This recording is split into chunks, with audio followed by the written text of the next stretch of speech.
mengatakan kalau Paulus itu Kristus. Coba ayatnya. Ayatnya di Kisah Para Rasul 9 nomor 22. Oke. Coba. Little big dibesarin. Oke, Kisah Rasul 9 ayat 22. Yo. Ini pengakuan Paulus sendiri, silakan bantah. Dia katakan Itu pengakuan Paulus. ini imitator atau mimetai ini seperti dia. Ya, imitator dari saya, ya kan. Jadilah seperti saya juga. Siapa dia? Kristus. Iya, benar. Kenapa? Salahnya di mana, saudara? Paulus itu Kristus. Bahkan Kristen juga adalah Kristus. Iya, Kristus yang sejati. Kristen itu Kristus semua. Tetapi disembelih. Yang saya Kristen adalah iman di dalam Kristus. Kau tidak mengerti. Salah. Bahkan Kristen itu semuanya Kristus. Nanti saya buktikan. Saudara Little Big, ini kita sudah membuktikan bahwa Paulus mengaku sebagai Kristus. Nah, sekarang murid Paulus juga melantik Paulus sebagai Kristus. Buka di dalam Kisah Para Rasul 9:22. Makanya aku dibaptis, Bang Suma. Itu betul. Sabar dulu teman-teman Kristen satu-satu ngomong. Gimana? Saya satu-satu sabar dulu, sabar. Ini data mau Alkitab Sabda. Sebentar. Nah, Sebentar, coba dibaca, sahabatku, coba dibaca. Maksudnya beliau sudah membuat statement yang agak kacau ini. Ya, sabar dulu, Bang. Predika sabar. Akan tetapi Kisah Para Rasul 9 Kisah Para Rasul 9:22, akan tetapi Saulus semakin besar pengaruhnya, Saulus semakin besar pengaruhnya dan ia membingungkan orang-orang Yahudi yang tinggal di Damsyik.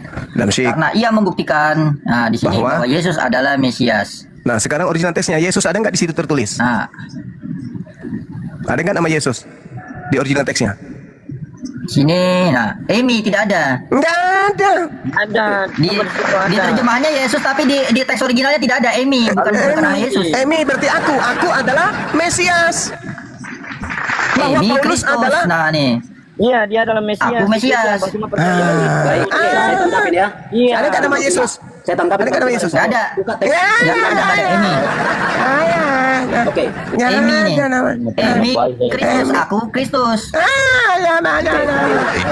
Emi itu kata ganti orang. Ya, Emi itu menceritakan apa di situ? Emi itu artinya apa? Coba Emi artinya apa? Dengar. Tidak ada nama Yesus di situ, nggak ada Itu nama kata Yesus. ganti orang. Emi itu Enggak ada. kepada Iya, Yesus. merujuk kepada Yesus. Akan tetapi Saulus semakin besar pengaruhnya dan ia membingungkan orang Yahudi karena ia membuktikan dirinya adalah Kristus. Mau bukti lagi? Coba buka Roma 16. Saudara Little. Roma 16 apa dulu? Roma 16 nomor 7. Kita buktikan Paulus ini adalah Kristus. Bang Zuma harus paham tentang apa artinya. Roma 16 nomor 7. Menjadi diri seperti Kristus. Roma 16 nomor 7. Dibuka. Yang tadi Kisah 9 ayat Oke, kita baca 22. ya. Baca. Salam kepada Andronikus dan Yunias, saudara-saudaraku sebangsa yang pernah dipenjarakan bersama-sama dengan aku, yaitu orang-orang terpandang di antara para rasul yang telah menjadi Kristen sebelum aku. Kristen itu kita lihat. Kristen apa Kristen? Apa? Nih Kristen. Nih, Kristianos, udah gitu aja. Kristus. Apa masalahnya? Kristianos. Beda. Kristus. Dia mengaku salam kepada Andronikus dan Yunias saudara-saudaraku sebangsa yang pernah dipenjarakan bersama-sama dengan aku, yaitu orang-orang yang terpandang di antara para rasul yang telah menjadi Kristus sebelum aku. Berarti Paulus mengaku Kristus juga. Aku dalam Kisah Para Rasul pasal 9. Yuk kita buka di sana.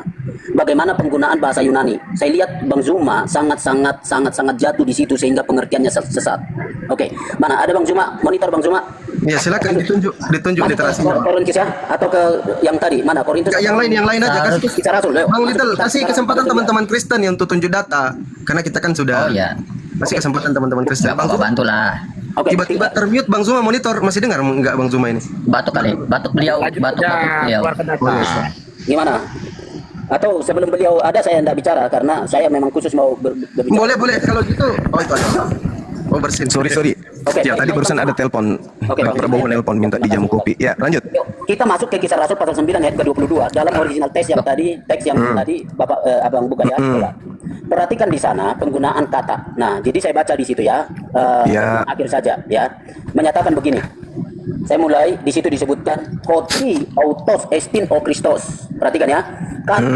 Kata autos itu adalah kata ganti orang ya, orang ketiga dan dia berkasus nominatif. Nah, kasus nominatif dalam bahasa Indonesia seringkali disebutkan sebagai subjek. Oke. Nah, jadi itu orang ketiga tunggal sebagai subjek. Sementara yang dimaksudkan autos di situ adalah itu mengacu kepada Kristus adalah Mesias. Jadi kalau jadi jangan membuat Gimana? narasi bahwa itu Nggak ada yang abang katakan tadi. Artinya tidak Dibesarkan.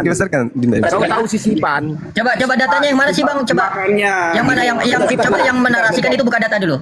Bentar. Coba. kata sifat mana kata sifat. Bentar. Enggak. Gini. Kelihatannya Wan. Kita kan bicara kis. Makanya belajarnya nih sama RT 6 ini nih. Kamu baca kisah para rasul ayat 29 ayat 20-nya di situ. Baca kitab suci jangan dipotong-potong. Loh, kita bahas yang ayat kedua, bukan ayat 20. Potong. Ini kerjaan iblis ya tukang potong gini sama kayak Wanes. Tambah. Jangan curhat. Jangan nangis dong. Jangan menangis gitu, nggak bagus. Itu nangis namanya. Kenapa kalian menambah-nambah? Bahkan Paulus mengatakan muridnya itu semuanya adalah Kristus. Kalian itu Kristus semua. Tukang potong ini. Kalian itu Kristus. Mana Zum ayatnya? Ayatnya mana Zum? Galatia 2, Galatia 3, kalian itu disebut Kristus. Galatia 3:27. Benar itu Yesus LAI antikristus. Tahu ini sama nih kayak Andro makanya Andro belajar Jadi Bang Zuma, coba buka Ya. Galatia pasal 3 ayat 27. Galatia 3:27 itu Kristen semuanya adalah Kristus. Gimana sih? Lihat dulu. Baca Bang Zuma. Yesus hadir ke dunia Silakan. mengembalikan citra Allah. Bang Zuma tahu Lihat Bang Zuma ya. Bang Zuma. Iya. Kejadian Kita nggak bicara Disebutkan ya. enggak. Oke. Paramedikal itu bacanya dari ayat 20-nya di situ. Yesus di situ. Nah ya. Bang Yaman sabar dulu Bang, satu-satu Bang, biar tidak tertimpa-timpa suara. Silakan Bang. Ya, oke ya. Jadi perhatikan penggunaan di dalam Galatia pasal yang ke-27 itu tidak mengacu bahwa pengikut-pengikut yang disebutkan Bang Zuma itu adalah Kristus. Coba dari mana Anda mau menyatakan itu? Coba pakai mau Oke. bahasa asli atau mau bahasa Indonesia yang ada? Coba. Dari Ya mana? sederhana saja. Coba dibaca. Baca ulang coba. Anda menarasikan, Anda buat dalil. Iya, itu dalilnya Dari jelas mana? itu. Coba, mau Itu teks dalilnya asli jelas. atau bahasa Indonesia coba. Saya mau dengar argumentasi Anda. Coba, bagaimana bisa Anda mengatakan bahwa Karena kamu semua yang dibaptis dalam Kristus telah memakai Kristus. Oke. Nah, sekarang kalau ada orang memakai pakaian PNS, apakah PNS? Oh, oke. Ah. Saya memahami itu. Saya memahami. Polisi menggunakan pakaian polisi, apakah polisi? Halo. Iya, polisi TNI memakai TNI, apakah TNI? TNI gadungan. Kalau dia bukan TNI memakai TNI seragam TNI gadungan. Kalau dia bukan Kristus memakai Kristus gadungan. Ya, Kristus gadungan. Berarti Kristus palsu yang dimaksud oleh Yesus menyesatkan banyak orang adalah Paulus in the gang. Innalillahi wa inna ilaihi rajiun. Kalian itu semua adalah Kristus palsu. Kalian itu Kristus palsu. Dari kata Kristen aja kalian memakai nama Kristen, Kristus, itu sudah kena, kalian itu udah kena. Bang Zuma Paham harus sampai sana? rujuk pada Baik, imago Dei. Orang Kristen, Ada di Kejadian. orang Kristen disebut Kejadian sebagai 1 ciptaan ayat Tuhan 2. yang Boleh sulung. dibukakan Kejadian 1 Yesus ayat 2 disebut sebagai ciptaan Tuhan yang sulung. Oke? Yesus tidak disebut lagi hamba, tetapi disebut sebagai anak. Berarti posisi kalian sama persis dengan Yesus. Alias kalian itu juga mengaku Kristus.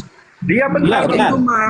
Itu benar. Sekarang kalau bukan Kristus mengaku Kristus, itu Kristus apa namanya?